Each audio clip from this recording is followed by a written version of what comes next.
Hello বন্ধুরা, welcome to my new blog. সবাই কেমন আছেন? আশা করছি সবাই ভালো আছেন। আমরাও ভালো আছি। আজকে সকালটা শুরু হলো রাইতোজোর ভাইকে নিয়ে। আজকে ভাইকে নিয়ে ওরা ঘুম থেকে উঠেই ভাইকে পেয়ে খুব খুশি। এখানে ভাইয়ের সাথে খেলা হচ্ছে। আর আজকে আমরা প্ল্যান করেছি যে আমরা একটু পিকনিকে যাব।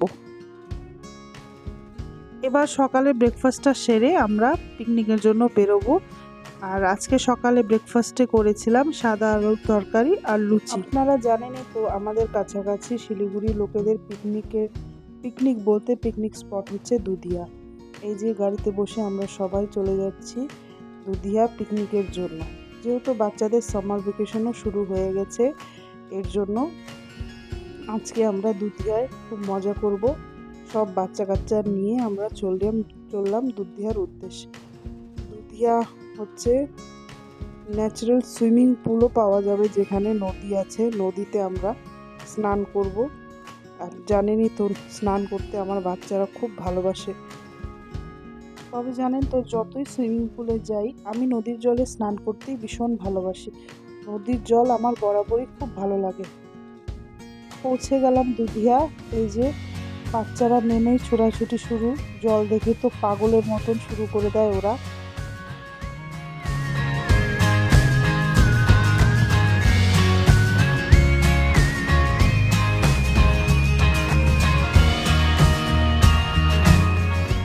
তবে আমরা আজকে একটা ভুল করেছি, যে গ্যাস সিলিন্ডারটা আমরা ধরে রেখেছিলাম, ওটা আমরা বাড়িতেই ধুয়ে আসি। এর জন্য এখানেই উনান তৈরি করে আজকে রান্নাটা করতে হবে। ওর বাবা এখানে উনান রেডি করার জন্য বসে গিয়েছে। তো এখানে যাই হোক অনেক কষ্ট করে উনান রেডি করার পরে উনানটা খুব ভালো জ্বলেছে। তারপরে রান্নাটা আমাদের ফটাফট হয়ে গেল। এখানে হচ্ছে আমার ছোট মামি মাছ ধুচ্ছে। সবাই মিলে আজকে আমরা খুব মজা করব। আজকে আমাদের পিকনিকের মেনুতে ছিল মাছ ভাজা, প্লেন চিকেন আর ভাত। সাথে তো বাচ্চাদের কোল্ড ড্রিঙ্কস, চিপস এগুলো তো আছেই। আর এখানে এই যে মাছ ধুয়ে মাছ রেডি, নুন হলুদ মেখে মাছটাকে রেডি করা হচ্ছে। তবে জানেন তো, আজকে রান্নার দায়িত্বটা ছেলেরাই নিয়েছিল। আজকে আমাদের ছুটি, ওরাই সব রান্না করেছে। আর আমরা খুব মজা করে সেটা খেয়েছি। আর আজকে একটা মজার ঘটনা হয়েছে, যে রাইতোজোর অনেক দিন আগে একটা ফলস উইগ কিনেছিল ওরা রং খেলার জন্য। ওই উইগটা আজকে হঠাৎ করে খুঁজে পাওয়াতে একবার ওর বাবা পড়ছে, একবার আমার ভাই পড়ছে, সবাই ওই উইগটা নিয়ে খেলা করছে। আর এই যে দেখুন, পুচকু বাবুটার আজকে হচ্ছে জীবনে ফার্স্ট পিকনিক, ওর লাইফে ফার্স্ট পিকনিক। ও এখানেও এসে সেই ওর বাড়ির থেকে তৈরি করে নিয়ে যাওয়া হয়েছিল ওই খাবারটাই খাচ্ছে। তবে মজা করেছে খুব ও।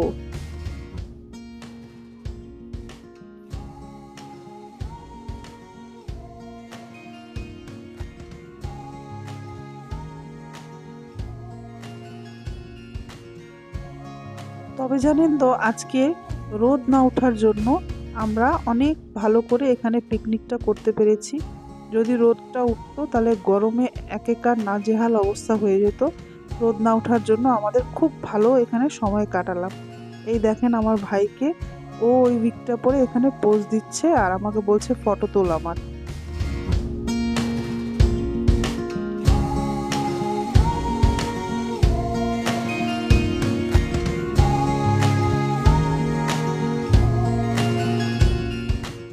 তবে জানেন তো, আজকে আমাদের সাথে যারা যারা এখানে পিকনিক করতে এসেছিল, তারা সবাই অনেকেই বলেছিল যে জলে নামবো না, স্নান করব না, আমরা হচ্ছে শুধু খাওয়া দাওয়া করে মজা করে চলে আসব, জলে স্নান করব না। কিন্তু এখানে এক এক করে যখন সবাই জলে নামতে শুরু করলো, তখন কি আর নেমে পারা যায়?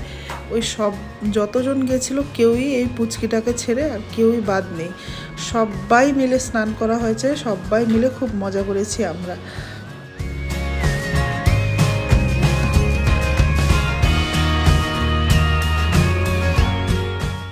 সবার স্নান করার পরে এবার এখানে বাচ্চাদেরকে খেতে বসিয়ে দেওয়া হয়েছে। বাচ্চারা খাওয়ার পরে এবার আমরা বড়রা খাবো। খুব ভালো হয়েছে আজকে পিকনিকটা, খুব মজা করলাম আমরা সবাই এখানে এসে। খুব ভালো লাগলো, বাচ্চারাও খুব এনজয় করেছে এসে, খুব ভালো লাগলো। জলটাকে আজকের মতন বাই বাই, আবার পরে দেখা হবে। আর চারিদিকের দৃশ্যটাও একবার মন ভরে দেখে নিচ্ছি। এত ভাল লাগছে বলার মতো না, খুব ভাল লাগছে। পিকনিক শেষ করার পরে এবার বাড়ি চলে যাচ্ছিলাম। বাড়িতে গিয়ে আমরা ডিসাইড করলাম যেহেতু ভাইরা চলে যাবে, এর জন্য দেরি না করেই ওদেরকে একটু রেস্টুরেন্টে রাতে ডিনার করানোর জন্য নিয়ে আসলাম। আর আমাদের কাছে সময় নেই, এর জন্য আজকেই আসতে হলো। আর এখানে এসে নিয়েও পুচকিটা মনে মনে খুব রাগ হচ্ছিল, কেন নাকি ওর জন্য আবার ওই খিচুড়ি অর্ডার করা হয়েছিল। আসলে ওকে তো বাইরের ওরকম কিছু খাওয়ানোর অভ্যাস নাই, এর জন্য ওর জন্য খিচুড়ি অর্ডার করা হয়েছিল। আর এখানে ও এসে ওই খিচুড়ি কোনো মতেই খেতে চাচ্ছিল না। তবে জানেন তো, ওর এই খিচুড়িটা আমার ভীষণ ভালো লেগেছে। আমি অল্প অল্প করে টেস্ট করেই যাচ্ছিলাম, আর খেতে ভীষণ ভালো লাগছিল আমার। আর আমরা এখানে ডিনারে নিয়েছিলাম মিক্সড ফ্রাইড রাইস আর চিলি চিকেন। জানেন, এই সেন্টার প্লাজা মিক্সড ফ্রাইড রাইসটা আর চিলি চিকেনটা খুব ভালো বানায়, এর জন্যই আজকে আমরা এখানে খেতে এসেছিলাম। খুব ভালো করে খেলাম। চলুন তাহলে আজকের ব্লগটা এখানেই শেষ করছি। সবাই ভালো থাকবেন, আর ব্লগটা কেমন লাগলো আমাকে কমেন্টে জানাবেন। সবাই ভালো থাকবেন। খুব তাড়াতাড়ি দেখা হবে আপনাদের সাথে পরের একটি ব্লগে। Thank you.